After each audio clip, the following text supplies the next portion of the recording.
আসসালামু আলাইকুম। শুভ সকাল। সকলে কেমন আছেন? আশা করি অনেকটা ভালো আছেন। তো আপনাদের দোয়ায় আল্লাহর রহমতে আমরা অনেকটা ভালো আছি। তো চলে আসলাম শুক্রবারের দিন বিরিয়ানি রান্না করার জন্য। তো আজকে আমি বিরিয়ানিটা রান্না করব মুরগির লেগ পিস দিয়ে। তো এখানে আমি 6 পিস নিয়ে নিলাম। এটা দিয়ে আজকে আমি বিরিয়ানিটা রান্না করব। আর এখানে নিয়ে নিলাম আমি হাফ কেজি পোলাওর চাল। নিয়ে নিলাম 3টা আলু। এগুলো আমি 2 টুকরা করে কেটে নিয়েছি।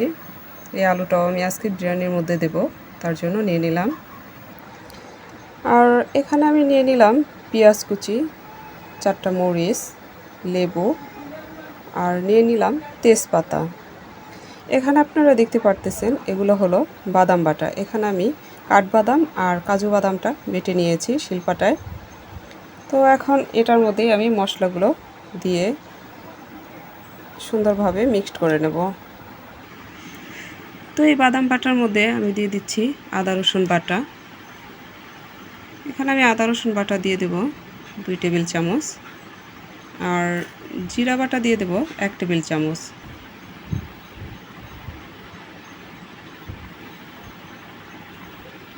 দিয়ে দিচ্ছি ধনিয়ার গুঁড়া 1 চামচ আর দিয়ে দিচ্ছি গুঁড়া দুধ। এটা হলো ডানো। তো গুঁড়া দুধটা আমি 2 টেবিল চামচ দিয়ে দিচ্ছি, কারণ গুঁড়া দুধটা না দিলে বিরিয়ানির স্বাদটা ওঠে না। তো তার জন্য আমি এগুলো দিয়ে দিলাম। এখন আমি এগুলো সুন্দরভাবে মিক্সড করে এক সাইডে রেখে দিচ্ছি।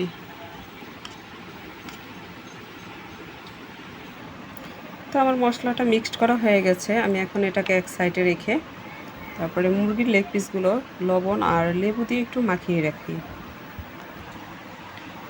যেহেতু মুরগির এই লেগ পিসগুলো আমি হালকা ভাজা দিয়ে তারপরে বিরিয়ানিটা রান্না করব, তো তার জন্যই লেবু আর লবণ দিয়ে আমি এটাকে মাখিয়ে নিচ্ছি। তো আমার মুরগির লেগ পিসগুলো দেখুন সুন্দরভাবে মাখানো হয়ে গেছে। এখন আমি চলে যাচ্ছি রান্নাঘরে এগুলো ভাজার জন্য। তো চুলায় একটা কড়াই বসিয়ে দিলাম আর দিয়ে দিচ্ছি কিছুটা পরিমাণে তেল। তেলটা মোটামুটি গরম হওয়ার পরে একটু নেড়ে চেড়ে দিচ্ছি ফোড়ন দিয়ে। তো এখন আমি দিয়ে দিচ্ছি লেগ পিসগুলো এক এক করে। আর এই লেগ পিসগুলো দেওয়ার সময় আপনারা চুলার পাওয়ারটা যত পারেন কমিয়ে নেবেন, কারণ বেশি পাওয়ার দিলে মনে করেন যে এগুলো তেল ছিটে ছিটে নিজের শরীরে লাগার একটা ভয় আছে। তো তার জন্য আমি চুলার পাওয়ারটা কমিয়ে নিলাম। তো এখন এই সাইডটা ভাজা হলে আমি একটু উল্টিয়ে নেব, নিয়ে আমি অন্য সাইডটাও ভেজে নেব। তো ঢাকনা দিয়ে ঢেকে দিলাম। এখন ঢাকনাটা তুলে একটু উল্টিয়ে নেব।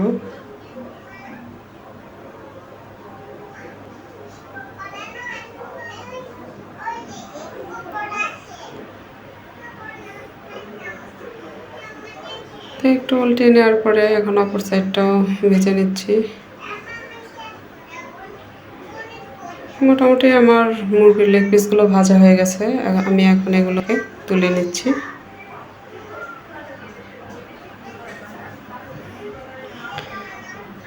তো এখন আমি দিয়ে দিচ্ছি 3টা এলাচ, 3 টুকরা গরম মশলা, 3-4টা লং আর দিয়ে দিচ্ছি 4-5টা গোলমরিচ, দিয়ে দিচ্ছি 3টা তেজপাতা।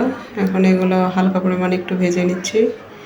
দিয়ে দিলাম পেঁয়াজ কুচি, 4টা কাঁচামরিচ। এখন মোটামুটি এগুলো হালকা লাল লাল করে ভেজে নিচ্ছি।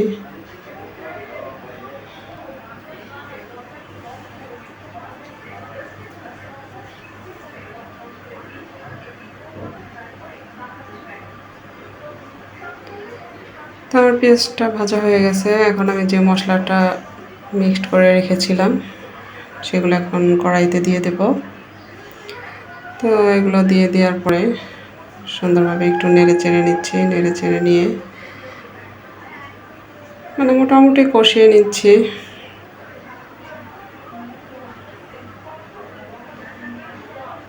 একটা জিনিস সবসময় আপনারা ফলো করবেন, যেন মশলাটা কড়াইতে না লেগে যায়।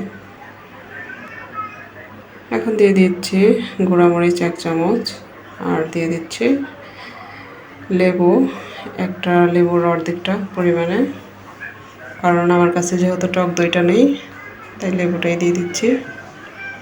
লেবু দেওয়ার পর এখন একটু সুন্দরভাবে নেড়ে চেড়ে নিচ্ছি।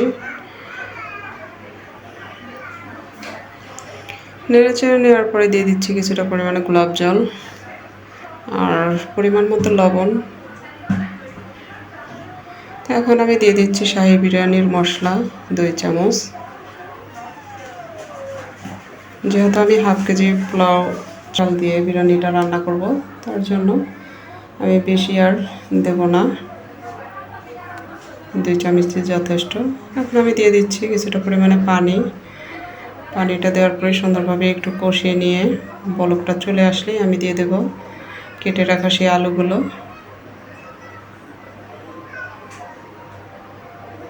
তো বলকটা চলে আসছে, এখন আমি আলুগুলো দিয়ে দিচ্ছি।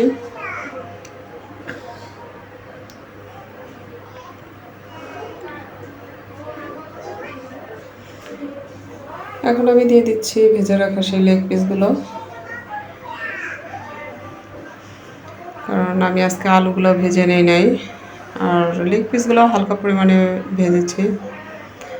তো তাই সুন্দরভাবে কষিয়ে এগুলো হাফ সিদ্ধ করে তারপরে আমি বিরিয়ানির চালগুলো দিয়ে দেব।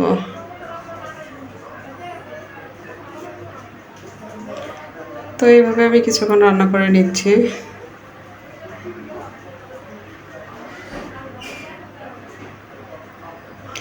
এখন একটা ঢাকনা দিয়ে ঢেকে দিলাম যেন আমার আলুগুলো সেদ্ধ হয়ে যায়। মোটামুটি সেদ্ধ মোটামুটি হয়ে গেছে, ঢাকনাটা তুলে নিলাম। নেওয়ার পরে এখন কড়াইটা নামিয়ে নিলাম। এই চুলায় এখন আমি সসপ্যানটা বসিয়ে দিলাম, যে সসপ্যানটা রান্না করব। তো লেগ পিস আর আলুগুলো এটার মধ্যে দিয়ে দিলাম। এখন ধুয়ে রাখা সেই পোলাওর চালগুলো দিয়ে দিচ্ছি হাঁড়িতে। এখন একটু সুন্দরভাবে নেড়ে চেড়ে নিচ্ছি। নেড়ে চেড়ে নিয়ে যেই পানিটা আছে মোটামুটি ঝোলের মতো, এটাই সুন্দর মতো আমার এই পোলাওর চালগুলো কষানো হয়ে যাবে আর মোটামুটি আলুটাও সিদ্ধ হয়ে যাবে। তো দেখুন আমি কত সুন্দরভাবে পোলাওর চালটা একটু ভাজা ভাজা করে নিয়েছি। এখন দিয়ে দিচ্ছি পানি। যেহেতু আমার 1 কেজি পরিমাণ পানি লাগবে হাফ কেজি চালের জন্য, তো আমি পানিটা গরম করে রেখেছিলাম এই পোলাওর চালের জন্য। তো আমি দিয়ে দিলাম। এখন দেখুন পানিটাও শুকিয়ে গেছে।